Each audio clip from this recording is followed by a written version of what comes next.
बरकरार है। और इस बीच सूत्र के हवाले से खबर ये मिल रही है कि महाराष्ट्र के मुख्यमंत्री देवेंद्र फडणवीस होंगे।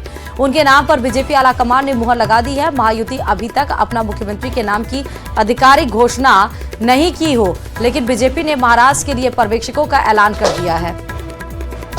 बीजेपी ने महाराष्ट्र में निर्मला सीतारमण और विजय रूपाणी को पर्यवेक्षक बनाया है और इन दोनों की मौजूदगी में ही महाराष्ट्र के सीएम का नाम तय होगा। बीजेपी नेता विजय रूपाणी आज शाम को मुंबई पहुंचेंगे और निर्मला सीतारमण कल मुंबई जाएंगी। कल ही मुंबई में बीजेपी विधायक दल की बैठक होगी, जिसमें बीजेपी विधायक दल का नेता चुना जाएगा।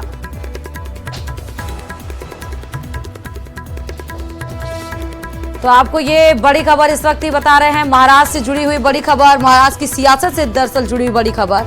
सस्पेंस भरे ही सीएम के नाम का बरकरार हो, लेकिन सूत्रों के हवाले से खबर ये मिल रही है कि देवेंद्र फडणवीस ही अगले 5 साल तक महाराष्ट्र की बागडोर संभालने वाले हैं। उनके नाम पर मुहर बीजेपी की तरफ से लगा दी गई है।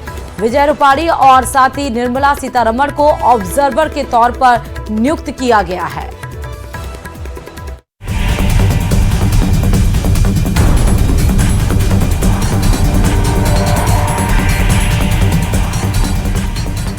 महाराष्ट्र में 23 नवंबर को जब विधानसभा चुनाव के नतीजे आए, तब धमाकेदार अंदाज में महायुति ने जीत दर्ज की। उससे ही ये उम्मीद जग गई कि नई सरकार के गठन में भी ऑल इज वेल होगा, पर ऐसा हुआ नहीं।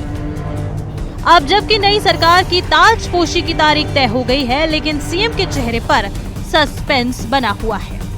5 दिसंबर को नई सरकार के गठन की तारीख तय हो गई है। इस बीच बीजेपी ने महाराष्ट्र के लिए पर्यवेक्षकों का ऐलान कर दिया है। विजय रूपाणी, निर्मला सीतारमण महाराष्ट्र के पर्यवेक्षक नियुक्त कर दिए गए हैं। 4 दिसंबर को बीजेपी विधायक दल की मीटिंग होगी और इसी दिन बीजेपी विधायक दल का नेता चुना जाएगा।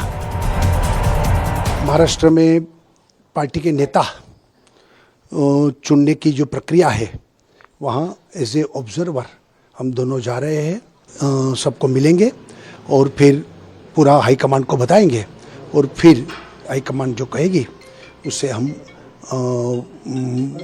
वहाँ के नेता चुनते हुए जाहिर डिक्लेयर करेंगे। इस बीच अजीत पवार के दिल्ली आने की सूचना है। कहा यह जा रहा है कि वो बीजेपी के बड़े नेताओं से मुलाकात कर सकते हैं।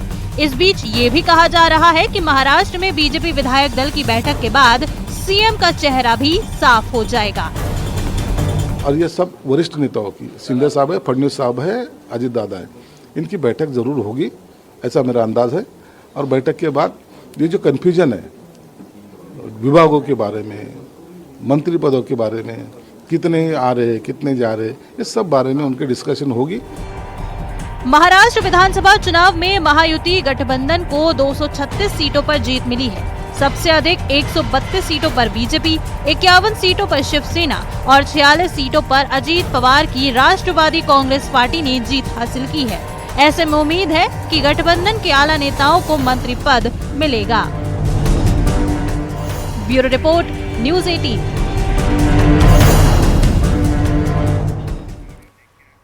उत्तर